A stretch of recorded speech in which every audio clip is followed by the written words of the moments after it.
Hello friends, आज हम आपको in the shadow of the moon 2019 की मूवी को एक्सप्लेन कर रहे हैं, जो इस तरह से है। फिल्म की शुरुआत साल 2024 में होती है, जहां हम दुनिया के अलग अलग देशों को जलते हुए देखते हैं। दरअसल ये वो समय है जब पूरी दुनिया में युद्ध चल रहे हैं, हर कोई एक दूसरे के खिलाफ लड़ रहा है। बाद में कहानी अतीत यानी कि 1998 में बदल जाती है। हम एक जासूस पुलिस अधिकारी को देखते हैं जिसका नाम थॉमस था। वह अपने मित्र के साथ एक स्थान पर ये पता लगाने के लिए जाता है कि दुर्घटना कहाँ हुई थी, जहां चालक की मौत हो गई थी। जब उन्होंने उस गर्दन चेक की तो उसमें 3 छेद थे। इस तरह ये इस शहर में 2 और लोगों की मौत हो गई। इसका मतलब है कि उनके गले में भी छेद हो रहे थे। बाद में थॉमस अपने दोस्त के साथ लैब जाता है, जहां डॉक्टर उन्हें बताता है कि उनमें से 3 की मौत एक ही कारण से हुई है। आप ठीक कह रहे हैं, गर्दन में छेद के कारण उनकी मौत हुई है, लेकिन हम ये पता नहीं लगा पा रहे हैं कि किस सोच से उन पर हमला किया गया है और उन्हें कैसे मारा गया है। बाद में थॉमस को पता चलता है कि क्लब में एक और लड़की पर हमला किया जा रहा है, लेकिन वो मरी नहीं बल्कि वो जिंदा है। इसलिए थॉमस अपने साथी के साथ जांच करने जाता है। वहाँ पहले से ही एक जासूस था जो थॉमस की पत्नी का भाई था। वो उस लड़की से पूछने लगते हैं जिस पर हमला हुआ है। लड़की काफी डरी हुई है और घबराई हुई थी।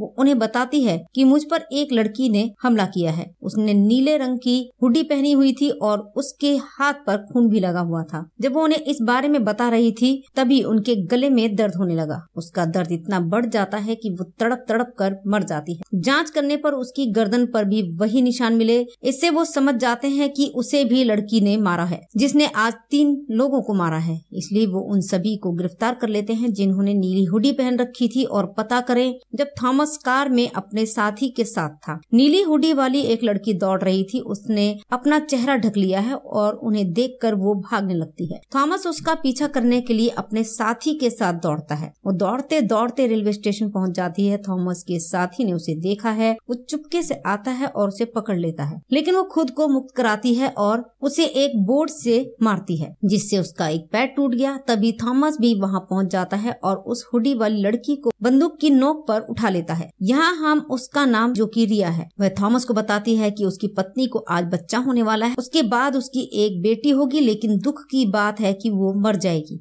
थॉमस उस पर विश्वास नहीं करता है और उसे पकड़ने के लिए उस पर हमला करता है। थॉमस ने उसके पैर पकड़ लिए हैं, लेकिन रिया ने चतुराई से उसे अपनी ही हथकड़ी से बांध दिया। जब वो जा रही थी तो थॉमस को वो हथियार मिल गया जिससे वो सभी को मारती थी। इस हथियार से वो रिया के पैर पर वार करता है। नतीजन वो असंतुलित हो जाती है। जैसे ही ट्रेन ने उसे टक्कर मारी, वो ट्रेन से बह गई और वो मर गई। उससे मरने के बाद थॉमस ने चैन की सांस ली, क्योंकि उन्होंने इस मामले को सुलझा लिया है। जब वो बाहर आया तो उसे पता चला कि उसकी पत्नी अस्पताल में भर्ती है, क्योंकि आज उनका बच्चा होने वाला है। जैसे ही थॉमस अस्पताल के अंदर जाता है, उसे सूचित किया जाता है कि उसे एक बेटी का आशीर्वाद मिला है। वो रिया हुड्डी वाली लड़की ने उसे बताया है। वो ज्यादा ध्यान नहीं देते, क्योंकि उनका मानना है कि ये एक संयोग हो सकता है। फिर एक पुलिस अधिकारी आता है और थॉमस को बताता है जिस लड़की रिया की मौत हो गई थी, उसके शव की जांच करने के बाद एक गोली मिली है। इसका मतलब है कि किसी ने उसे गोली मार दी है, लेकिन थॉमस ने ध्यान नहीं दिया। काफी खुश थे क्योंकि आज उनकी बेटी का जन्म हुआ है। बाद में एक डॉक्टर उदास होकर आता है और थॉमस से कहता है कि इस सब के दौरान आपकी पत्नी की हालत बिगड़ जाती है। बड़े दुख के साथ हम आपको बता रहे हैं कि हमने आपकी बेटी को बचा लिया है, लेकिन हम आपकी पत्नी को नहीं बचा सकते, वो मर चुकी थी। ये जानकर थॉमस टूट गया और वो दुखी था, लेकिन हैरान भी था।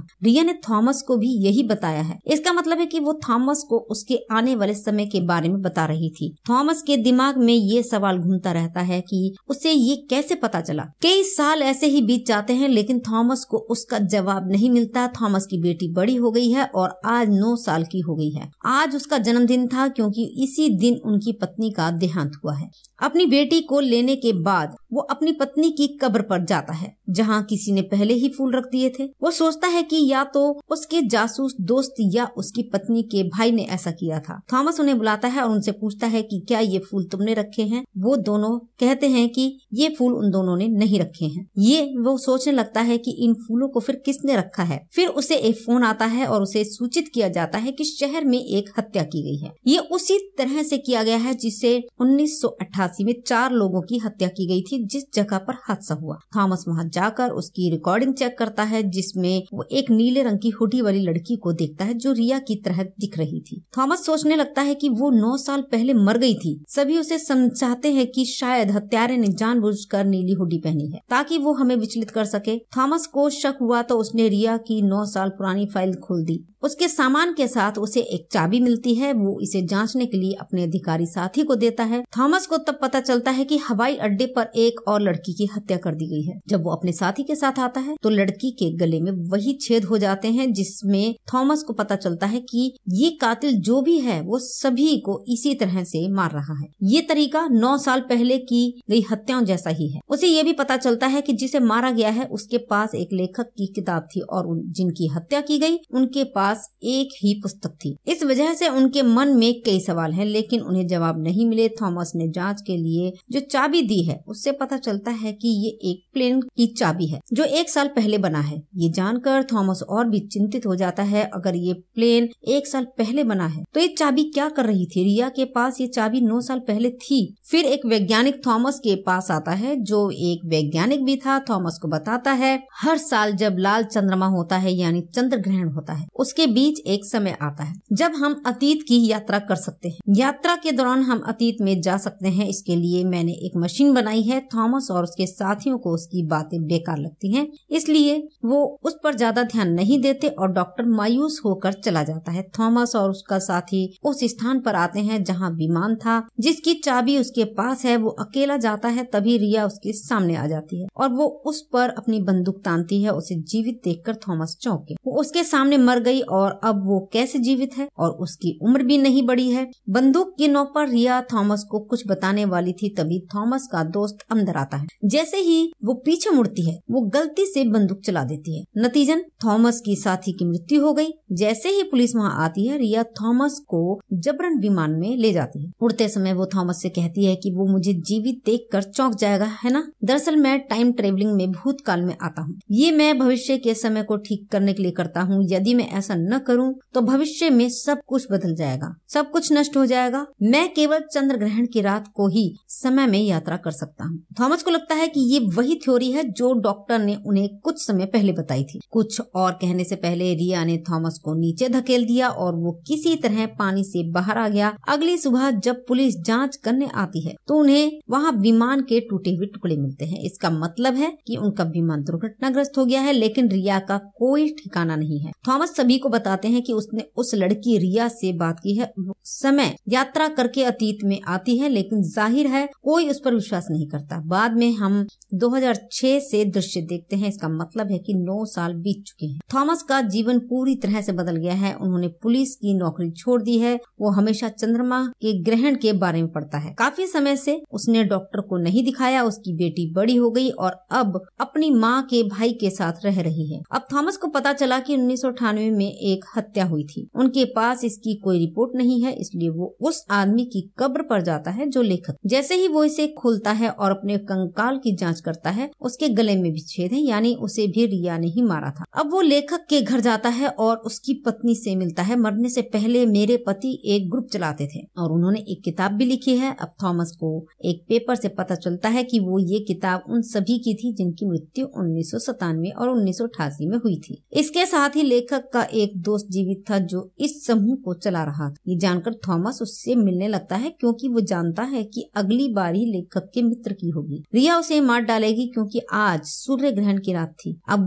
वह वहां जाता है लेकिन बहुत देर हो चुकी थी। लेखक का मित्र मारा गया। तभी थॉमस रिया को देखता है जो वहां से भाग रही थी। वो उस पर गोली चलाता है और एक गोली उसके हाथ में लगती है। फिर वो वहां से भागती है और थॉमस उसका पीछा करता है। वो समुद्र के किनारे एक बड़ी पाइपलाइन के पास जाता है। जब वो वहां जाता है तो वो पाइप की दूसरी तरफ टाइम ट्रेवल मशीन देखता है जिस पर रिया बैठ गई और उस मशीन में पानी भर दिया गया। तेज रोशनी के साथ मशीन वहां से गायब हो जाती है कि वो समय यात्रा करके 1988 में आएगी। उसकी वजह से उसकी मौत हो गई। उसके शरीर में एक गोली निकली थी जिसे थॉमस ने 2006 में मारा था। इस गोली के बारे में पुलिस अधिकारी ने थॉमस को बताया था कि उसकी बेटी का जन्म कब हुआ था। अब थॉमस को सारा मामला समझ में आ गया। तभी वहाँ पुलिस आती है। वह सबको समझाने की कोशिश करती है लेकिन कोई उसकी बात नहीं मानता। इसके साथ ही उसे गिरफ्तार कर लिया गया और पुलिस को लगता है कि उसने लेखक के मित्र की हत्या की होगी। बाद में देखते हैं कि 2015 का समय यानी 9 साल बीत चुके हैं और थॉमस थॉमस आज भी इस अजीब मामले को सुलझाने में लगे हुए हैं। वो हमेशा पाइप के बाहर रहता है। रिया टाइम मशीन से अंदर चली गई है और आज चंद्र ग्रहण की रात भी थी और उसे यकीन था कि रिया जरूर आएगी। हालांकि आज उनकी बेटी को बच्चा होने वाला था, लेकिन वो नहीं गया। वो उन सवालों का जवाब चाहता है जिसकी तलाश वो सालों से कर रहा है। अंत में टाइम मशीन आती है और वहाँ टूट जाती है। रिया मशीन से बाहर आती है और थॉमस अपनी बंदूक उस पर तानता है और उसे बताने के लिए कहता है कि वो कौन है। वो उसे बताती है कि वो उसकी पोती रिया है और समय में यात्रा कर रहा है क्योंकि आपने मुझे ऐसा करने के लिए कहा है। मैंने अपनी यात्रा वर्ष 2024 में शुरू की है, जहाँ दुनिया जल रही है, विनाश कर रही है क्योंकि संसार में युद्ध होते रहते हैं और ये लेखक की पुस्तक के कारण हो रहा है, जिसे उन्होंने 1988 में लिखा है। क्योंकि उस किताब को पढ़ने के बाद लोगों के दिमाग पर उनका काफी प्रभाव पड़ा।